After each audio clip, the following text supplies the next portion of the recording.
présidentielle. non mais Pape c'est-à-dire Ngagne tam est-ce que dafa nekk terrain hostile pour moom maanaam dafa non li ma bëgg a wax mooy Pape Ngagne li mu mën a non xam nga non man politique laay wax ak yow waxuma waxuma programme président si politique laay wax président su dem foofu politique la mu yow nga ne visite économique donc Pape Ngagne bu ma dugaloo Pape Ngagne man je suis j'aspire à être un homme d'État et si je ne le suis pas ok donc je veux que ñu yem si loo xam ne mooy sama cër ak sama prérogative man man may contrôler programme présidentiel damay yàgg foofu. c'est parce que Casamance Sonko moo ko moom non est-ce que loolu mooy réponse bi. yow c'est-à-dire bàyyi di wax Casamance waa déglu ma ñu wax rek. Sénégal élection bi waaw xaaral prochain programme buy président bi di ñëw c'est région de Sédhiou Sonko musul gagné benn commune Sédhiou toutes les communes de Sédhiou ont été remportées par Macky Sall. Kolda toutes les communes de la région de Kolda ont été remportées par Macky Sall. Sonko Ziguinchor bàyyi di wax Casamance Sonko département la am Casamance te si élection yi dina leer nañ ma ne département sax du ko amat Ziguinchor dina am peut-être fu muy gagné loolu su ma demee def campagne bu ma président Macky Sall wax xaw ma fan kan mooy dem votel Sonko parce que duñ fi nekk pour mu tardel bloquer suñu développement réew duñ ko nangu ñun waa. affaire bi du Sonko léegi kese de affaire dafa am Balde derrière de te dégg nga lim ci wax. yow bay Balde waay yow bay ma Balde il est dépassé dañ ko wax mu bay loolu léegi c'est ndaw yi ñëw nañu Sonko Doudou Ka ñëw nañu na yëg si kaw président de la République foofu la ko xëcc na dem toog foofu bay mer bu muy wax lu mu wax yëpp waxu mer la man vraiment sama mag la parce que man ak moom ñoo bokk Kabrousse suñu maam yi ñoo bokk man ak moom deret laa bokk ak moom dama bëgg te dinaa wax suñu mbokk Kabrousse yi wax ak moom kilifa du wax su mere kilifa day dal mu waxtaan ak kilifa réew mi xam na kilifa réew mi fu mu ko teg mu ñëw jël si place bu mat sëkk si construction nationale à côté du président Macky Sall. d'accord léegi Doudou sañu la wax dañ ko trahir bu fekkee dañ ko trahir. bu fekkente ni dafa wax ak kilifa ne ko non mairie bi sa loxo lay delluwaat. mu ne moom moo ne. su fekkente ni l'essentiel est que le président m'aide à développer mon terroir pour soulager les populations. L'essentiel mais français dafa leer mu ne lépp lu tax mu ànd ak président Macky Sall mooy président de la République jàppale ko mu aider son territoire PACASEN nga xam ne ñëpp a ko bokk Ziguinchor moo ëpp lu ñu ko jox lampadaire solaire Promoville tous les programmes importants de l'État président ne ñu commencé Ziguinchor lépp rek pour sàmm kàddoom ak Balde mu ñëw parce que investi dafa mel rek yoo nga ne ma ne dama ñëw sama gox moo tax may dem may sama engagement politique jàppale président pour sama gox président ne ma non du yow fii laa la gën a gis pour que ñu mën a am lu ñu am ma ne non président de la République daf ma trahir man trahir non il faut que ñu revenir à l'essentiel c'est le développement du pays. L'essentiel c'est l'émergence de notre pays ñun on s'est engagé parce que on est une génération qui doit relever le défi du développement président de la République bu may gis à 36 ans Paris mu may dënk programme dama ko ne est-ce que vous croyez au développement mu ne ma oui ma ne ko du ma bàyyi France ñëw topp kenn s'il ne croit pas au développement mu ne ma tellement je crois au développement dama bëgg sama programme tur bi mu am développement moo tax mu nekk yoonu yokkute le chemin du véritable développement. alors monsieur Ka gëm loolu doo fi nekk ci ay position ay poste ay ceci cela développement réew mi mooy te président de la République lu mu def Ziguinchor le bac le désenclavement le pont de la Sénégambie le désenclavement la route de Kalounaye bu ñuy commencer la boucle du Boulouf boucle du Budjé pont de Marsassoum et tous les investissements majeurs yoo xamante ni ñi ngi koy xaar depuis 40 ans 60 ans il vient le président de la République Macky Sall mu def ko en même pas 10 ans Casamance bu nekk daf ko war a delloo njukkal à commencer par nous qui sommes à ses côtés à commencer par les intellectuels Casamance à commencer par les hommes d'État Casamance ñun ñoo ko war a gën a delloo njukkal. d'accord non yow bilan bi nga gis mais am na ñu gis leneen. ñooñu aussi bàyyi leen ñooñu aussi bàyyi leen ñoom ñu xam non ñoom li ñu gis mooy non li ñu gis mooy enclavement la ñu gis wala ñu gis non xaral rek. wala par exemple mu war a dem ci ñoom demul ci ñoom. Casamance yow da nga doon dem. non Doudou est-ce que da nga doon dem Casamance par la Doudou am na ñoo xam ne leneen la ñu gis. yow li nga gis bilan bu positif nga gis. mais am na non xaral ñeneen am na ñeneen ñoo xam ni li ñu gis. ba tax ba tax. Ziguinchor ñu jël ko teg ko ci loxo Ousmane Sonko. ñooñu am na lu ñu gis. tegguñu Ziguinchor ci kaw déggul ma la wax man ne non élection présidentielle yëpp yi Balde 2014 président bi était président de la République. ok mais pourtant jox nañ ko département de Ziguinchor parce que dafa ñëw mu def discours seen doom la jàppale leen ma seen doom la discours boobu fii nii si élection yi taxul est-ce que yow da ngay ñëw pour bloquer suñu commune yi wala yow da ngay ñëw pour liggéeyal suñu commune yi. parce que suñu population bi sonn nañu. dinaa ñëwaat ci question yi parce que question d'actualité yu chaude la dinañ ci ñëwaat mais da ngay wax développement ku bëgg développement nga ku ko gëm nga ak ni nga àndee ak président de la République pourtant loolu prouvé wuloo ko parce que am na ay année nga def ko FONGIP. ci sa départ. bi sa départ lan lañ dégg bi nga demee après ñu ngi wax ni ay IGE dem nañ fa ay détournement lañ fa dégg. détournement da nga ko dégg non si biir FONGIP. ban détournement nga dégg plus de 6 milliards yoo xam ni. foofu da nga ko dégg mooy 6 milliards non mais da ngay am suivi itam. de détournement c'est grave. quand tu parles de détournement qui a dit de non déglu. c'est grave. non mais da ngay def accusation Doudou Ka defuma benn accusation. dama bëgg nga déglu ma ci li ma lay wax c'est-à-dire bu lu mën a xew. amul sa passage. amul succès. FONGIP. yow yaa ko wax wala ku ko wax. non ku ko wax non mais yow xam nga ni loolu ñi ko wax bari nañ. kan moo ko wax non ñi ko wax. ñi ko wax. bi nga demee mais du ma nekk final la Massamba ko ma Demba ko. ay journalistes yu ñu téléguidé. loolu moo xam ne waaw kaay ma la waaw xaaral ma la. xam nga bul jël ko ci ay xaaral ma la IGE ñu commencé si IGE dama def FONGIP 7 ans parce que le président de la République si programme am dafa gisoon ni y avait un instrument économique mooy fonds d'investissement fonds 6 ñu bind ko ñu xalaat ko bu ñu def programme bi avant qu'il accède au pouvoir ak un instrument de garantie pour accompagner les entreprises mu ne ma comme ñun yow bokk nga si ñu ko xalaat mettre ko en œuvre bu jox ma papier ñu def fonds de garantie des investissements prioritaires président bi de la République bi dugal si 27 milliards en 7 ans par notre modèle économique ñu financer 65 milliards d'engagement en faveur de 5000 entreprises. Covid. xaaral ma la mais lu ma la wax. mi ngi si sama document de passation de service. xaaral ma la non dinaa continuer parce que da nga wax lu am solo ñaareel bi président de la ñu ñëw ñu ne Covid bi am. président de la République bi xool ban instrument la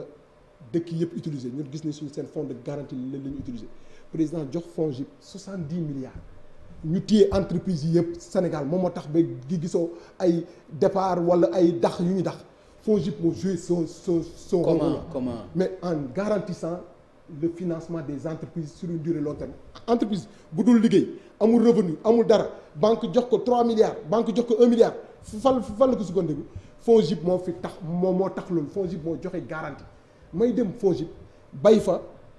11 milliards si compte bancaire yi bay fa une créance de 5 milliards ñu ñëw gis parce que c'est la transparence da ngay wax loo bay ak yan bor nga bay ak yan bor nga fa bay ñu gis bori FONGIP yi parce que sooy def financier man financier la day dette 2 milliards kenn téye dette yi mu bay fàtte na 65 milliards d'investissement fàtte na 11 milliards yu nekk ci compte bancaire créance 5 milliards de créance ak 11 milliards de DAT loolu yëpp wax ko de mu wax 2 milliards donc ça veut dire que man bu ma doon jógee FONGIP suñu neewoon FONGIP dafay tëj xaaral suñu xam nga 11 milliards yi def nga ko DAT xaaral ma la rek waaw xam nga lu muy doon mooy bés heure bu ma jógee FONGIP jour bu ma jógee FONGIP nga xam ne programme de logement pour les gens qui n'ont pas de revenus réguliers moo tax tey ñu mën a am kër FONGIP garanti leen sur 20 ans waxu su ma jour bu ma jógee FONGIP su ñu ne woon président su ne woon décret de dissolution du FONGIP administrateur de kii bi suñu liquidateur bi dafay ne ñaata ngeen am bor ñu ne leen 2 milliards ñaata moo nekk seen compte bancaire 11 milliards ñaata lañ leen nit yi ameel 4 milliards muy 4 milliards plus 15 milliards bor bi muy ñaata muy 2 milliards ñu jël 15 milliards fay si 2 milliards ñaata milliards moo may des 13 milliards loolu mooy la valeur nette. bor bi boru lan la. bëri impôt 1 milliard ak bëri entrepreneur yu ñu ameel 900 millions mais loolu mais pour une entreprise xam nga man ñaata laa fekk fu ñu ma jox bor est-ce que yow yëngu ko.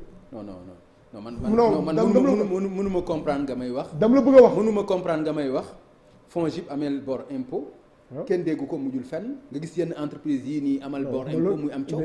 impôt dafa. bor 1 milliard nga ma wax léegi. impôt dafa bloqué sama compte.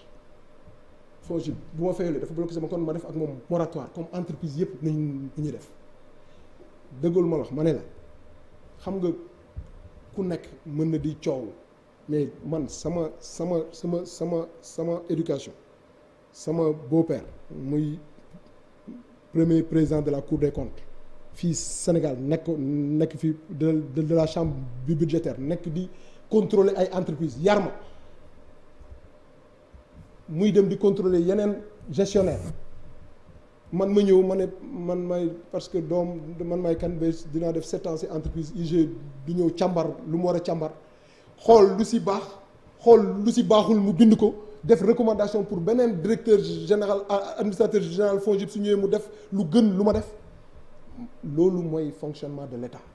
et c'est pas parce que IG ñëw na leneen la IG dafa ñëw pour càmbar xool sa mbir est-ce que lu ci baax mu nekk baax na lu ci baaxul mu ne baaxul keneen su ñëwee mu ne la lii kenn du ko def te loolu mooy fonctionner loo État. d'accord Doudou ñu ñëw ci AIBD dem nga fa bi nga fa eggee aussi gis nañ ni am nga fa taxawaay boo fa taxaw surtout sa diggante ak LAS mooy ñi nga xam ne ñoom lañ ko dénkoon bi nga ñëwee juste rek am na coow ci ni nga xam ne noonu la ñuy amee xaalis bi ak ni ñu koy defee ak ni ñu koy voilà quoi am na gis-gis boo ci amoon ba nga jàpp ni sax mën na nekk détournement de deniers publics parce que propos yu mel noonu mel na ni attribué nañ la que yow wax nga ko lan nga gis foofu loo jàpp ni dafa tegul woon ci yoon ba nga décrier ko. kon bu ma ñëwee AIBD nga commencé dëgg AIBD. ñëwul ñu eggale s'il te plaît. waaw non sérieusement AIBD aéroport international Blaise Diagne dafa nekk un grand projet structurant dans le projet du président de la République programme PSE. Le positionnement de cet aéroport est un positionnement sous-régional du sa defar rek benn aéroport boo xam ne pour Sénégal dañu bëgg suñu aéroport bi nekk premier hub de la sous-région donc suñu ñëwee président de la République dënk ma loolu ma ñëw en 4 mois ñu def plan stratégique naka lañ koy doxalee en 4 mois le 23 avril mu def conseil présidentiel jël projet AIBD yi remonté ko en programme présidentiel. mais yaa ngi xaaral ma wax la xaaral rek bañu ma nga ñëw si programme dinaa ñëw si programme boobu. non mais ñëwul ma si contentieux. waaw xaaral ma ñëw rek xaaral ma ñëw pour que Sénégalais yi mën a comprendre. xaaral ma ñëw parce que dañ ci tudd ba ay xaalis yu toll ci 6 milliards ak yooyu dafa mu déglu loolu aussi mu leer. waaw déglu bu mu ñëwee non ci projet présidentiel c'est important. non di nga ma déglu si 15 projets présidence conseil présidentiel bi président bi tabb 15 projets phares pour que ambition d'un premier hub aérien soit réalisée. Parmi ces projets phares ñu ne amélioration de la performance de la gestion de AIBD parce que yow daal rek dëgg ma ñëw si sa question ñu ne si 15 projets pour ñu mën a yegg fu ñu war a yegg gestion aéroport bi nga xam ne confié nañ ko LAS dafa dañ ko war a optimiser pour que mu nekk un contrat gagnant-gagnant. ma lancé audit pour ñu càmbar loolu. audit bi di génnee ay yoo xam ne mën nañ ko defaraat. yu mel nan par exemple non yu bëri. yu mel nan par exemple du ma man. non mënuñu la dénk biiru Sénégalais nga ci wax ak ñoom naan du ma ci wax ak lii am na ci loo xam ni xam nga loolu laaj transparence loo xam ni ñu mën comprendre transparence ku bëgg transparence waaw su ma ñëwee sama bilan parce que sooy liggéey ngay liggéey ak sa nawle surtout ñu nekk nawle yoo xamante ni da ngeen signé contrat de concession du fii lay ñëw télé di wax ni lu ma la wax mooy que amélioration de la performance financière opérationnelle et technique de l'AS est un des projets phares des 15 projets phares luy tax ñu yegg fu ñu war a yegg si suñu aérien moo tax projet yooyu bu ñu ko commencé doxal nga dëgg coow bi di ñeneen yi ils ont des informations jot nañ sama lettre jot nañ sama kii ñuy xool ñu jëjëne ko loolu mooy Sénégal mais on est resté froid continuer suñu liggéey bi ñi ngi liggéey revoyure ñu mooy loo xam ne contrat de concession bi dinañ ko lancer bientôt pour xoolaat lépp lu ñu gis loo xam ne mën nañ ko defaraat ñu defaraat ko pour que gestion aéroport bi optimisé gestionnaire bi di gañ xaalis Sénégal di assuré wu que y a de l'argent pour améliorer le développement de notre aéroport le développement la construction d'une nouvelle d'un nouveau terminal d'un centre de maintenance aéronautique hangar fret bu bees loolu yëpp ñu mun ko ci taxawal pour que suñu aéroport bi am jëmm premier aéroport de la sous-région loolu nag balaa muy nekk il faut que doxalin bi nekk doxalin optimisé. d'accord kon loolu moom kon am na ci loo xam ni peut-être bëgguloo ci doom. mais doxalin bi des mais doxalin bi des na quand même. mais yow ma ne la léegi est-ce que mës nga gis doxalin bu mët te doxalin dafay nekk par rapport à une ambition bu ñu amoon balaa président Macky Sall di ñëw mooy que ñu changé toxal aéroport Yoff indi ko AIBD tey président Macky Sall mu ne loolu doyul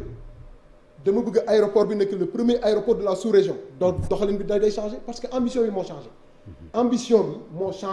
ambition bi fii la newoon président de la République indi ko fii donc ni ñuy doxalee dafa war a méngoo ak ambition du président de la République